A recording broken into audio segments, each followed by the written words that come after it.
नाज़रीन breaking news आहे कराची खां। कराची जे इलाइक़े मेमण ॻोठ में टे ख्वाजा सराउन खे गोलियूं हणी क़त्ल करण बाद संदन लाश झंग में उछलाया विया आहिनि। पुलिस मूजिबि मेमण ॻोठ सुपर हाईवे वेझो झंग मां टे ख्वाजा सराउन जा गोलियूं लॻल लाश मिलिया आहिनि। पुलिस क्राइम सीन तां शाहिदियूं गॾु करण बाद ख्वाजा सराउन जा लाश पोस्टमार्टम लाइ इस्पताल मुंतक़िल करे छॾिया आहिनि।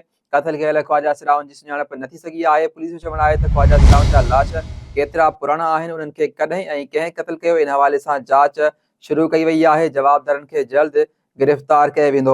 अहम ख़बर आहे कराची खां। कराची जे इलाइक़े मेमण ॻोठ में टे ख्वाजा सराउन खे गोलियूं हणी क़त्ल करण बाद संदन लाश झंग में उछलाया विया आहिनि। पुलिस मूजिबि मेमण ॻोठ सुपर हाईवे वेझो झंग मां टिनि ख्वाजा सराउन जा गोलियूं लॻल लाश मिलिया आहिनि।